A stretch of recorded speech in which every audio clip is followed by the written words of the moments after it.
Hello and welcome to the Emergency Room Podcast, the place where we delve into the fast-paced, life-saving world of emergency medicine. Are you ready to explore the critical decisions and cutting-edge treatments that happen daily in the ER?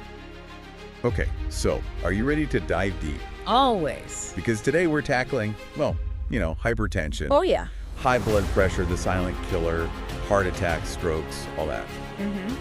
But, we're not just talking about the basics here, right? We're going deep. Deep dives. Deep dive into the new guidelines, the 2024 ESC Guidelines. Absolutely. And they are a little controversial. Oh, controversial. All right. I'm intrigued. So what's got everybody in the medical community buzzing about these new guidelines? Well, they're hot off the press, right? They're replacing the 2018 guidelines. Okay. And there are new recommendations for, just about everything. Diagnosis. Right. Risk stratification. Treatment, special considerations. So it's a pretty big deal. It is. So give me the highlights. What are the big game-changing updates? All right. Well, one of the biggest ones is the emphasis on out-of-office blood pressure measurement. Out of office, really? So we're moving away from that classic, white coat in the office reading. Yes. Ambulatory blood pressure monitoring, Right. ABPM, Right. home blood pressure monitoring, HBPM. HBPM. These are really being pushed, especially for diagnosis. I get it, right? Because how many times have you seen patients where they've got perfectly normal blood pressure when they're in your office? Oh, all the time. But then you look at their home readings or their ABPM and it's like, whoa. Yeah. Masked hypertension? Masked hypertension. Big problem. So we're talking about patients who are at risk, but we're not catching them with those traditional readings. Exactly. Okay, so that's a pretty big shift. Right. What else is shaking things up in these guidelines? Well, they've also introduced this concept of non-traditional risk factors. Non-traditional. Okay, now you've got me really curious. What does that even mean? Well, we've got the usual suspects: age, smoking, dyslipidemia. Right. But now we're looking at things like ethnicity, family history of premature cardiovascular disease, Okay. socioeconomic factors, Yeah. psychological stress. So it's a much broader view of risk. It is much more holistic. So how do these new, non-traditional risk factors, how do they actually change the way we're assessing risk? Well, they want us to integrate them into our algorithms. Okay. So we're getting a more personalized assessment of cardiovascular risk. So not just a one-size-fits-all approach anymore. No. Okay, so that sounds good in theory, but how does that actually play out in the real world, in the clinic? How is that going to change the way we manage patients? Well, it allows us to tailor treatment. Right. So, for example, if we have a patient with multiple non-traditional risk factors, we might start medications at a lower blood pressure threshold. Okay, so we're really individualizing the treatment plan based on their whole risk profile. Exactly. I like it. Makes sense. It's a lot more nuanced than just treating, a number on a chart. Right. And speaking of treatment, that's another area where things are changing. The lower is better, Paul. Lower is better. That sounds, kind of intense. What do you mean? They're advocating for a target blood pressure of 129 over 70/79 for most patients. Really? So that's a pretty significant drop, right, from what we were targeting before. It is. So are we talking about lowering the targets for everyone across the board? Well, not necessarily. It still depends on the patient, Right. Their individual risk, their comorbidities, all that. Sure. But the overall message is clear. Lower is better. Lower is better. Okay. I can already hear some of my colleagues, out there groaning, thinking about medication adherence and, polypharmacy. Yeah. Is that going to be a problem? Well, they're really pushing single pill combinations. Single pill combination. So multiple meds in one pill. Yes, especially for patients who are on multiple medications. Right. And the evidence shows it does improve adherence. Yeah. It's a lot easier to take one pill than a handful. Right. Yeah. So, okay, we got out-of-office blood pressure monitoring. We've got non-traditional risk factors. We've got this lower is better approach, single pill combinations. Anything else that we should be aware of? Well, there's a whole section dedicated to resistant hypertension. Oh, resistant hypertension. Yeah, Yeah. the bane of every cardiologist's existence. The patients where it's nothing works. Exactly. So what do the guidelines say about managing those tough cases? Well, first, they give a very clear definition, which is important. Okay. It's blood pressure above target, despite being on 3 different classes of medications, Okay. including a diuretic, at optimal doses. Right, right. So we're not just talking about somebody who's on, one medication and it's not quite working. No, this is the real deal. The real deal resistant hypertension. Yes. Okay, so we've got a definition, but what about actually managing it? What do they recommend? Well, they emphasize a systematic approach. Okay. You want to confirm the diagnosis first, rule out what we call pseudo-resistance. Pseudo-resistant. So that's, are they really taking their meds? Right. Is it white coat hypertension? Are we measuring it correctly? So we're making sure that it's actually true resistance before we go down that rabbit hole. Exactly. Okay. And then we want to investigate for secondary causes. So, looking for other conditions that might be contributing to the high blood pressure. Right. Things like primary aldosteronism, renovascular disease, obstructive sleep apnea. So we're doing some detective work. Yes. Okay, so once we've ruled out, pseudo-resistance and we've looked for secondary causes, what then? Then we start optimizing the regimen, adding fourth-line agents. Okay, fourth line. So things that we wouldn't normally use first line. Right. Or even newer things like renal denervation. Ooh, renal denervation. That's getting fancy. It is. All right. So before we get too deep into the weeds on treatment, though, I want to come back to those non-traditional risk factors. Okay. Because, we talked about them in general, but I'm wondering if you could give me some specific examples of how those might actually change what we do in the clinic. Sure. So let's take South Asian ethnicity. Okay. Studies have shown that people of South Asian descent, they have a higher risk of cardiovascular disease, even at lower blood pressures. Oh, interesting. So ethnicity actually plays a role in how we assess and manage hypertension. Absolutely. Huh. So, knowing that, would you start medication sooner in a South Asian patient? Potentially. Yeah, we might consider starting medication at a lower blood pressure threshold compared to someone of a different ethnicity. Wow. That's a great example of how personalized medicine is becoming more and more important. It is. We're not just treating a number, we're treating the individual patient. Exactly. And that's really a key theme in these guidelines. It is. It's all about tailoring the approach. Right. All right. So we've covered quite a bit already. We have. Out-of-office blood pressure monitoring, non-traditional risk factors, Right. the lower is better treatment strategy, Right. and even touched on resistant hypertension. Yes. Where do we go from here? Well, next, I think we should talk about specific patient populations. Okay. All right. So stay tuned. We'll be right back after a short break. All right, so welcome back. Okay, so let's dive into those specific patient populations you mentioned. Let's do it. Because I know, not all hypertension is created equal, right? Absolutely not. So let's start with the younger crowd. Okay. Young adults. What do we need to know about managing hypertension in, 20-somethings, 30-somethings? Well, it's often overlooked in that age group, Right. but it's really important to catch it early. And the guidelines recommend screening for secondary hypertension. Secondary hypertension. So we're not just assuming that, they've got high blood pressure. It's just, essential hypertension. Right. We want to look for underlying causes. So we're putting on our detective hats. Exactly. What kind of things are we looking for? Renal artery stenosis. Yeah.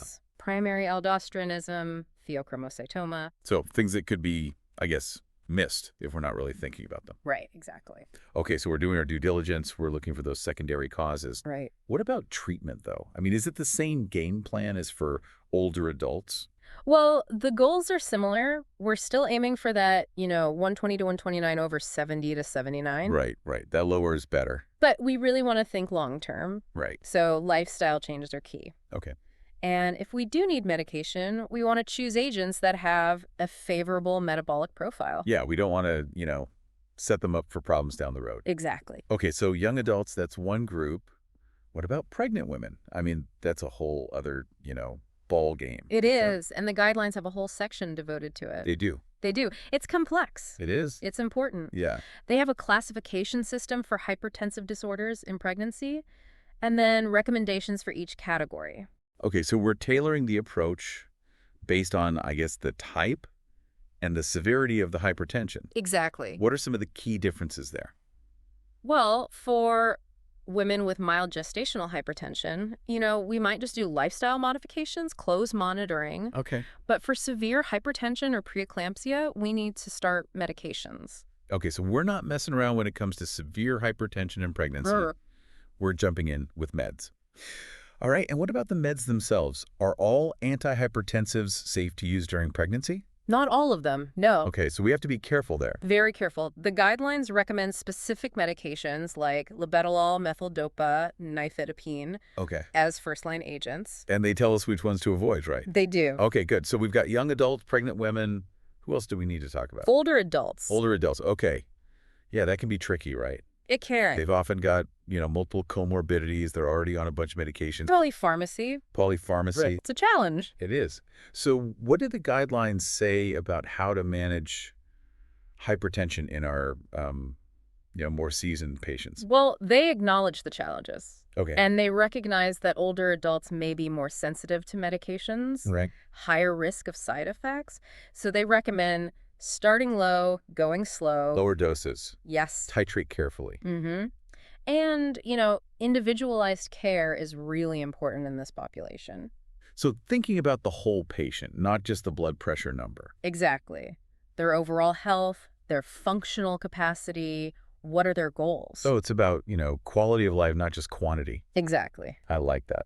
And they also talk about, very old patients. Okay. Frail patients. They caution against being too aggressive with blood pressure lowering. Okay.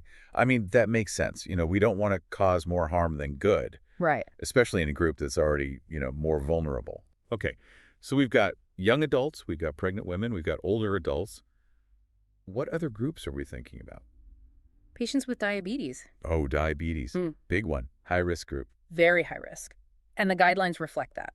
Okay. How so? They recommend lower blood pressure target. Even lower. Even lower. Systolic below 130. Okay. Why is that? Why are we being so aggressive with the blood pressure in patients with diabetes? Because even slightly elevated blood pressure can have a big impact on their long-term health. So we're trying to prevent those complications down the road. Exactly. And they also really emphasize using RAS blockers. RAS blockers. So we're talking ACE inhibitors, ARBs, that kind of thing. Exactly. Why are those so important in this group? Well, they protect the kidneys. Okay. And people with diabetes are at risk for kidney disease. Right. So we're kind of hitting two birds with one stone there. Exactly. Controlling the blood pressure and protecting the kidneys. Yeah. All right. Young adults, pregnant women, older adults, people with diabetes. Anyone else? Patients with CKD. CKD, chronic kidney disease, another big one for sure. It is. See that a lot in our practice. Yeah. So what are the key recommendations for those folks? Similar to diabetes, lower blood pressure targets, systolic below 130. Below 130. Okay. And again, RAS blockers are key. RAS blockers are really like the stars of the show here, huh? They are. What is it about RAS blockers that makes them so, I guess, well-suited for these high-risk groups? Well, they protect the heart and the kidneys. Right. Okay, so we've covered a lot of specific groups here, We have. each with their own, unique considerations. But are there any sort of overarching themes or takeaways that apply to all of them? Yes, I think one of the biggest ones is that individualized care is really paramount. Okay, individualized care. These guidelines are moving away from that one-size-fits-all model. Right. It's all about tailoring treatment to the individual. So thinking about their age, their other medical problems, their lifestyle, All of that. their preferences. Yes, it's shared decision-making. The patient and the clinician are partners, I love that. working together. It's about empowering the patient. It is. I like that. What else stands out to you as a sort of unifying theme in these guidelines? Early detection and intervention. Okay, early detection, so, screening for hypertension. Yes, especially in those high-risk groups we talked about. Right. So we're not waiting until they have a stroke or a heart attack to start thinking about their blood pressure. Exactly. Okay, so we're being proactive. Yes. And that brings us to another key principle, lifestyle modifications. Oh, lifestyle. Right. We touched on that earlier, but it really does apply to, almost everyone, doesn't it? It does. It's foundational. Healthy diet, exercise, weight management, smoking cessation. So it's not just about pills and procedures. It's about empowering patients to take control of their health. Exactly. It's a partnership. I like that. It's a partnership. All right. Well, I think we've covered a lot of ground here, from diagnosis and risk assessment to all those specific groups and, really diving into the nuance of these guidelines. Yes. But you mentioned there's still a few more gems to unearth. I did. So what else? What else do we need to know? Okay, so spill the beans. What are those last few gems we need to uncover? Well, we can't wrap up without talking more about resistant hypertension. Resistant hypertension. Yeah. Our favorite topic. The one that keeps us up at night. You know those patients where it just feels like nothing works? Yeah, it's like you throw the whole textbook at them and their blood pressure's still sky high. But I remember you said these new guidelines have like a whole section on resistant hypertension, right? They do, and one of the most helpful things is they give a really clear definition. Okay, remind me. How do they define it? So resistant hypertension, it's blood pressure that stays above target. Okay. Even when the patient's on at least 3 different blood pressure medications Okay. from different drug classes, Mm-hmm. including a diuretic. So we're not talking about, someone who just started one med and it's not working yet. No. These are the patients who are on a cocktail of meds, all at the right doses. The real deal. Exactly. And it's a big deal because it affects a lot of patients. How many are we talking? Somewhere between 10 and 30% of people with hypertension. Wow. That's a lot. Yeah. And I bet those are the patients that, end up in the hospital more often. They are at much higher risk for things like heart attacks, strokes, kidney problems, so we really need to get it right. Okay, so we've got a definition. But what about actually managing these patients? I know you said the guidelines have a systematic approach. What does that look like? Well, the first step is always to confirm the diagnosis. To make sure they actually have resistant hypertension. Right, and rule out what we call pseudo-resistance. Oh, pseudo-resistance. What's that? So that's like, are they really taking their medications as prescribed? Okay, so adherence is a big one. Huge. Could it be white coat hypertension? Are we measuring it correctly? All of those things. So we're making sure there isn't something else going on that's making it look like resistant hypertension when it's really not. Exactly. And once we've confirmed the diagnosis, then we start digging deeper, looking for those secondary causes. Okay, those underlying conditions that could be driving the resistant hypertension? Exactly. So we might do some lab tests, imaging studies, or even refer them to a specialist. Like what kind of conditions are we talking about? Things like primary aldosteronism, renovascular disease, obstructive sleep apnea. Even some medications can cause resistant hypertension. So it's like a puzzle, trying to figure out what's really going on. It is. And once we've ruled out those secondary causes, then we can start fine-tuning the treatment plan. Okay, so we're not just like throwing more meds at the problem willy-nilly. No, we're being very strategic. We might add a 4th-line agent, Okay. like a mineralocorticoid receptor antagonist, spironolactone, eplerenone, something like that. Or for some patients, we might even consider newer treatments like renal denervation. Oh, renal denervation. That's like the cutting edge stuff, right? It is. Tell me more about that. What is it and how does it work? So renal denervation, it's a minimally invasive procedure. They use radiofrequency energy to basically disrupt the nerves around the renal arteries. The nerves around the kidneys. Yeah, because those nerves play a role in blood pressure regulation.